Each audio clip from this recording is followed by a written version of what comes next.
Hello, my name is Xander and welcome back to another Django RM tutorial. In this tutorial, we start by building a simple Django management command, which is going to grab a simple Excel file, and then we're going to move that data into a Pandas DataFrame. So with the helping hand of SQL Alchemy, we'll then go ahead and move that data from the data frame into the database. So if that is something that you're looking to do, this tutorial is called Saving a Pandas Data Frame to a Django Model. In this tutorial, we will start with SQLite. We'll convert over to PostgreSQL database. So we will go ahead in this tutorial using Docker to quickly set up a Postgres database and pgadmin so that we can have a look at the data in the database. Like I said, we will be building a Django management command, a custom command, and we'll use that command to actually start the process of taking the data from the Excel file and so on to get the data into the database. So it just happens that this question is actually quite popular. Now I thought I'll have a quick look at the answer here, and I realized that, well, this isn't going to work in its current state, the recommended answer here. So we'll go ahead and we'll use this code, and I'll take you through this and I'll show you where the changes need to be made in order for this to work with Django, or at least the current version of Django. There is also a lot of additionality here that isn't being shown in this answer, and hopefully you'll see that when we go ahead and actually build this. I will go ahead and just start a new Django application and so on. If you want to skip ahead, then have a look at the timeline in the video description. Right, so let's get going. We're going to need to, first of all, create a virtual environment here. I've opened up a new folder. So let's go ahead and if I can, I was going to say if I can remember. Right, so let's create a new virtual machine. So I'll go ahead and activate the machine. Virtual machine, sorry. I've been working with virtual machines today. Virtual environment, sorry. So we're going to activate the virtual environment. So now we've done that, let's go ahead and pip install Django. So that'll take a couple of seconds. So we'll go ahead after this, we'll build a simple project. So let's go ahead and just use the Django admin, start project. And then we just call this core, for example. Okay, so we've got a nice project here, and then we go ahead and let's start an app. Let's just call this book. So let's go ahead and just register our book app, which is called book. And I think we're ready with that. Ready with that. So let's go ahead and just quickly build a model. So in this case, I'm just going to build a really super simple model just with one field. And at the end of the tutorial, you can just scale this up. I think when you're working on, as a new developer, when you're working on something different, scaling things down to begin with until you get the general idea. And that's always a good approach. Trying to do too much at once just causes potentially more errors, more issues if you're not entirely sure what you're working with or you're not too au fait with the code. So we aren't going to need anything fancy here. So just create a new class called book, and then just extend models.model. And now let's go ahead and we're just going to use title here. So equals models. Character field, and then let's just give it a max length of 255. Okay, so simple model, one field. So I've gone ahead, I've opened up Excel, created a new sheet here called books, and then I've got a heading here of title, and the first piece of data that's going to be inserted into that table, title 1. So that's saved here in the root directory of my project. Now let's go ahead and migrate this. So we're just going to start with MySQLite, and then we'll progress over to PostgreSQL. So manage py make migrations, and then we go ahead and just migrate. There we go. So that sets up our database. Now I do have, and I love telling you this, I do have an extension here. We are going to go into, I've got SQLite extension here installed. So just go ahead and install that if you like, and we can access the data inside of our database shortly. Right, so now we're going to build a management command. So this is going to go inside of our app here, book app. So what we're going to need to do here is create a new folder. Now this is explicit. We're going to need to create this folder structure. So we're going to need management folder. Inside of the management folder, we're going to need a new folder called commands. And this is where we're going to place our command. So our command that we want to run, our custom command, that's going to be the name, or how we're going to start that custom command via the name of the file here. So let's just call that, for example, add data. You can call it whatever you like, .py. So if I wanted to start my management command here, I'd need to type in manage.py and then add data. So that's how I'm going to start this management command. Let's go ahead and build a template or a boilerplate here for our command. So by all means, go ahead and access the Django documentation. And that's going to give you an overview of what's going on here. So we're going to need to import here the base command. That's going to allow us then to create a new command. So that's pretty much all we're going to need here at the moment. So let's go ahead and create a new class called command. Okay, and now we're going to extend, we're going to bring in base command. So what we can do is we can build some help text. For example, help equals, a command to add data from Excel file, from an Excel file to the database. Okay, right, so now we've done that, let's run our command again, but this time we use the H flag. And you can see, hopefully here it says a command to add data from our Excel file. Okay, so that's our little help command, if that's needed. Let's go ahead now and create a new function called handle. Okay, so explicit again. So we're going to need self-ask options. You can see that all just automatically sorted for me. So I'm not going to need to return at the moment. Okay, so that's a typical boilerplate for us to create a management command.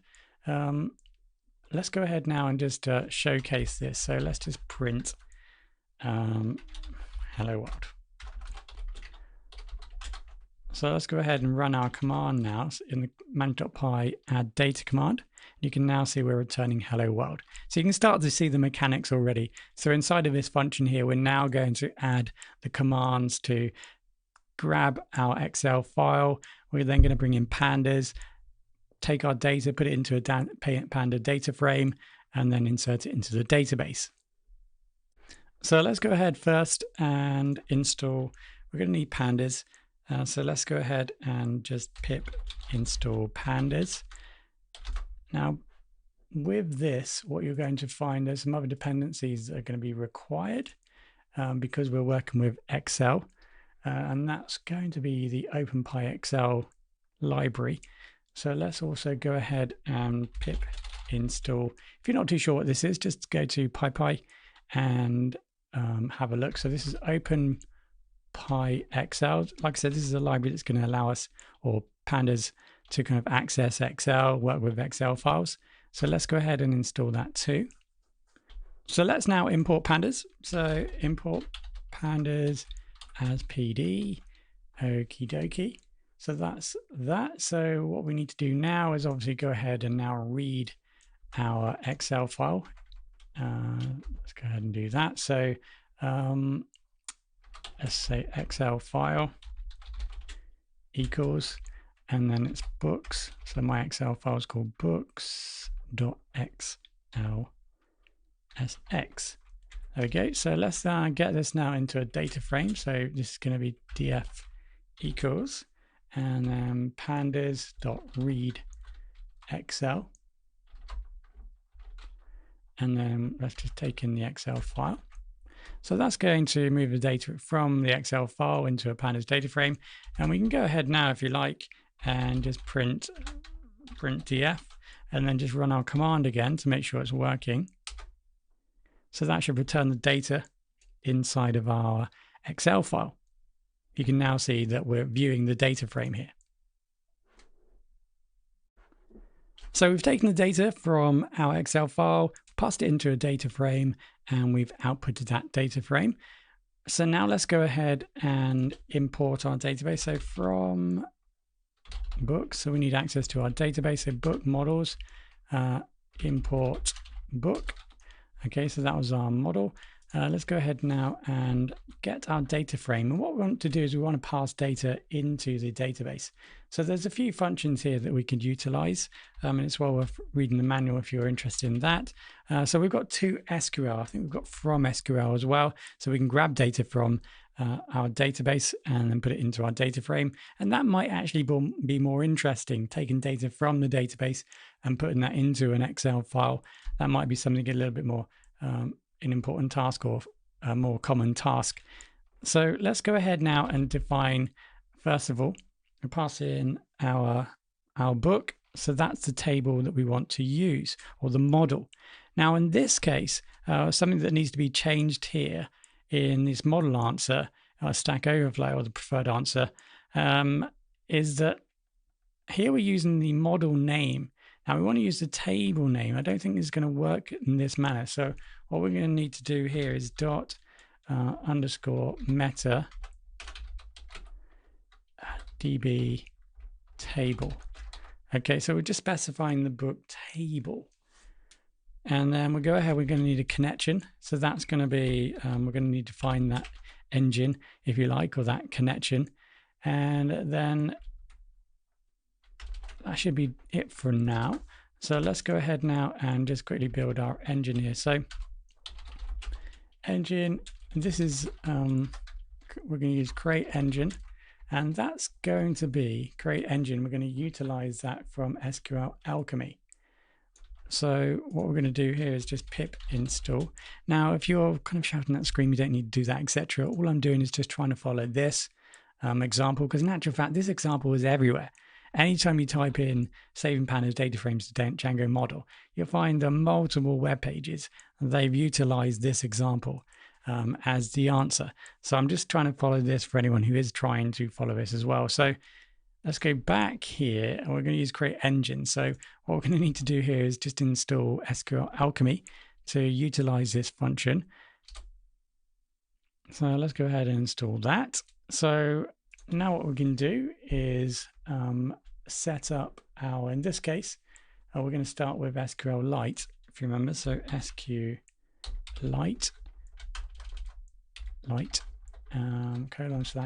://db, and then .db, this is the name of the database, db.sqlite. So if we look down here, db.sqlite3, db.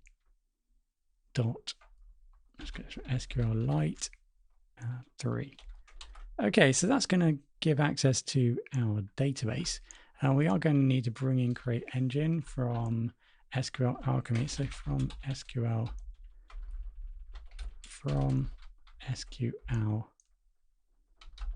Alchemy, let's import create engine. Yep. Okay, so that brings in SQL. That brings in create engine. So with that done, let's just pass in another attribute here. So let's put index, and we'll just discuss this shortly. So I'm going to set this to false to begin with. Right, so now we've got that in place. Now let's remember in our Excel file, we've just got one piece of data. So this is what our Excel file looks like, just one piece of data. This is the heading title, or the field, not the field, sorry. Yeah, the field title, and the data title 1. Right, so let's go ahead and see if we can now run our command. Okay, so first of all, we get an error here. It says book already exists. So we've got a few options here when we run this command. Okay, so what we need to do here is pass in if exists. Okay, so if exists equals, there's two options here. We can replace or we can append. So if we append, imagine we've got 10 items in our database and then we want to pass in more data. which has got in the Excel file, which has 10 more items, that's going to add those extra 10 to the database. So if we use append here, that's what's going to happen. Now, if we were to, for example, utilize replace, that's basically like it says here, or like it's suggesting, it's going to replace everything with whatever's in the Excel file into the database. So if you've got 10 items in the Excel file, it's just going to now replace anything in that database with those 10 items. So you're going to be left with 10 items. Two options here, if it exists. So now we can go ahead and run that again, and you can see that that has worked okay. So as long as you've got the SQLite extension installed, let's go ahead now, and you can see that I can right click, I can open the database, and then I can go into the database here. Let's look for my table, book. Let's show this table. We can now see the data has gone from the Excel file into my database. So one thing to note here with SQLite is that you may need to be explicit when defining your fields in the database, because you notice that ID isn't here at all. Now we can utilize index true, and that will provide us an index. So there will be a new field here called index, and that will count how many is in our database, sorry, how many items from our books. It will produce the index. So let's go ahead and just run this command again. Now remember, we're using replace, so this is all going to be updated when we run that command again. So let's just go back and show the table again. Now you can see index 0. Right, so let's just open up our Excel file. So I'll go ahead and just open up this Excel file again. Here we go, and I'm just going to type in something else, title 2 for example, and let's just go back, we'll update or use our command again, and then we'll just go ahead and show the table again. You can see the data appears automatically. Wonderful. So you can now spend the rest of your life building tables and databases from Excel, if that's more convenient for you, of course. For the final step, we will convert this into Postgres database so that we can insert into Postgres database.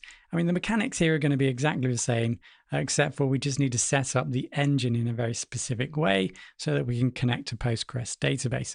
Now here I'm going to be utilizing Docker. I've got Docker installed. That might not be something you have. I do recommend it if you are developing to utilize Docker. So let's go ahead now and just create a new file here. There are some other tutorials on the channel if you wanted to start utilizing Docker, of course, but docker compose.yaml. So like I said, I do have Docker installed. If you haven't got it installed, go ahead and install it. So Docker compose file. So I'm just going to now just describe, what I need. So here I'm using, say, version 3.8 of the Docker code here. So services. So I'm going to need a Postgres database service. So let's go ahead and grab a container name. So I'm just going to call this pgdb_books. So that's my container name. I messed it up. Postgres. Okay. And then we're going to need an image of Postgres. Apologies, I'm not explaining this. So the image is what we're going to build the container from. So it's a pre-built image from the Postgres official Docker library. So restart always, and then let's define our ports. Ports. So we're going to use port 5. Is it 5432? Yeah, 5432. So that's the port of our database, and then let's just set up some environments. So here we're going to need to define, for example, our database, Postgres database name, which is going to be Postgres, and then you can change this if you like. I recommend, just to begin with, if you're not familiar with this configuration, you can go over to Docker Hub and have a look at this image, Postgres official image, and from there you'll be able to see all those environmental variables. So we're going to need one more called Postgres password. that's just going to be called Postgres, just to make things nice and simple. So that sets up all the username and passwords. Now, just so that we can actually see what's going on, I'm just going to also spin up a new container with pgadmin.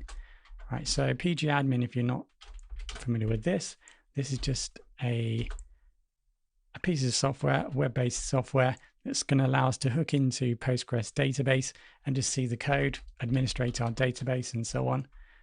So we're going to need this image from the page, pgadmin. Okay, and then restart always. Just set it so that if something doesn't work or if something fails, it's just going to restart again. And then let's just set our environment. So again, we've got pgadmin, the default email. So in order to log into this web-based tool, we're going to need a username and password. So we're just defining our username and password. So pgadmin is going to be the default password. So that's going to be A. That's pretty much it, apart from the port. So A. So let's go ahead and set the ports. So let's set it to 5050 port 80 in the container. Right, so that is pretty much all we're going to need. So remember, you will need Docker Compose to do this, otherwise the next step won't work. So let's run Docker Compose up. I'm just going to double check to make sure there's no containers running. So if you are new to Docker, here I have Docker Desktop. So go ahead and download Docker Desktop. You can see all the images that you're going to download and also the containers that are going to run. So let's just go ahead and Docker Compose up. That's going to spin everything up if I typed in everything correctly. Invalid, unsupported config option for service period you have in posts. Okay, so port. So we're going to spin that up. Containers. Okay, so I've got a similar name container. So let's just add, let's just make sure, let's just go ahead and just remove some of these containers.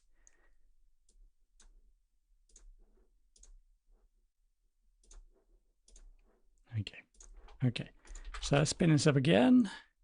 There we go. So we created those two services. So what we can now do is just go into the new service, which is 5050.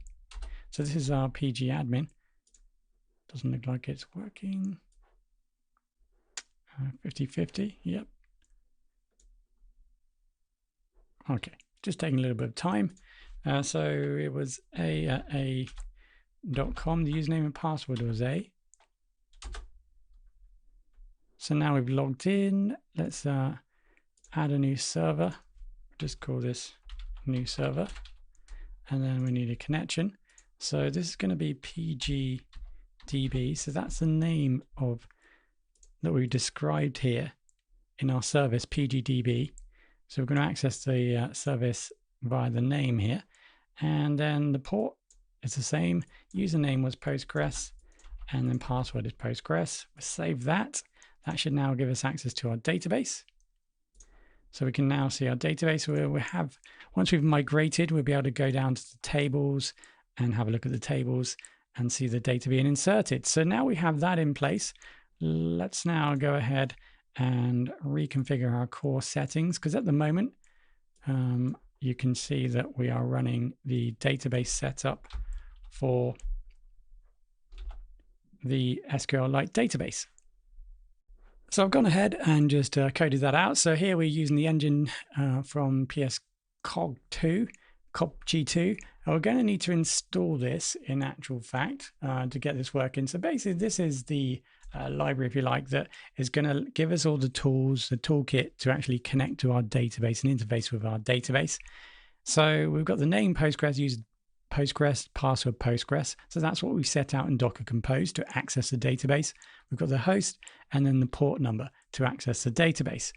Right, so let's just open up a new terminal here. We're going to pip install, and I'm going to use the the binary version here. So let's go ahead and just install that. So that's that done. So we now have the ability to actually connect to our database and interface with our database. So that just takes us now back to our management command. So let's go ahead and just go into the migrations of our book here app. I'm just going to remove the initial migration, so we migrate again. So if you like, that's kind of a history of all the migrations. So we're going to remove that history of the migration so we can then migrate to the Postgres database in a second. Now, what we're going to need to do here, there's a few things. It's a little bit long-winded in comparison to the engine here we created for our SQLite database. So we just copy that. Let's just go ahead and highlight that. Comment that. Okay. So, well, in actual fact, everything is just right here. So we can just copy this code right here in actual fact. So we copy the engine and the database URL. Let's go ahead and just paste it right here. Just make sure everything's tabbed, indented correctly.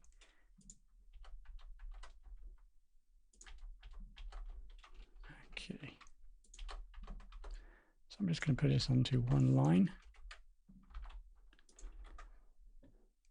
Okay, so user was Postgres.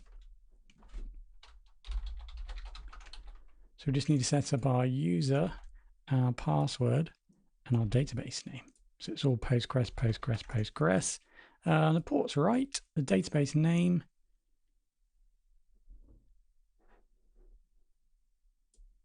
That's all okay. Okay, so that's all set up nicely there. So if you notice back here, we've kind of grabbed all the data from the settings file. So let's just copy this in. I'll quickly explain this. So what we're doing here is we're going to grab the data from our settings file where we've defined the database. And then we're just going to pass it into this here so that we can then build our engine. Right, so let's go ahead and from Django config, we need to import the settings. Yeah. Okay, so we bring in settings, our settings file, and then notice we've got all these parameters already set up. So we're just going to grab some of these, the database default parameters, username, password, and name. Username, password, and name, engine name, username, user, and password. So we just need to make sure that's all kind of like we're grabbing the right data. And then we're going to pass it into here in order to build our connection. And then we're going to put that into our engine, create a new engine, so that we can then pass it now into SQL. So that's our engine right there. And that's going to then build the connection and save the data to our database. So that's pretty much it for this. So let's just give this a go. Now we did just delete the migration. So let's just go ahead and make migrations again. Looks like everything is okay. The connection to a database, which is all good. And let's go ahead and just migrate. So the migrates work again. That's all good. So now we can go back into our PG admin here. Let's just go for a refresh.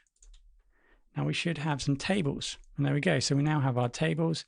We can now right click and view the data. Obviously there's no data at the moment in our database.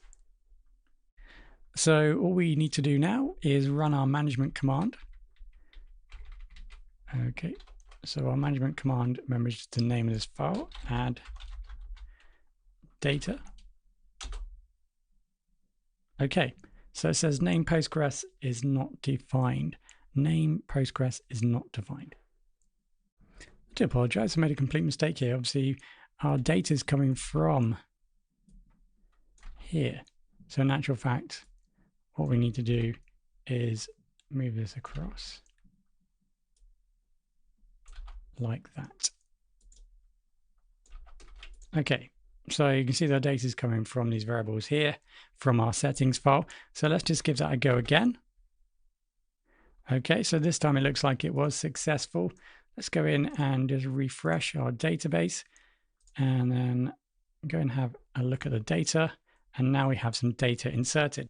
And there we go. So now our data has been inserted into our Postgres database. So maybe at this point you want to get rid of the index. Remember, that's just a case of setting index to false.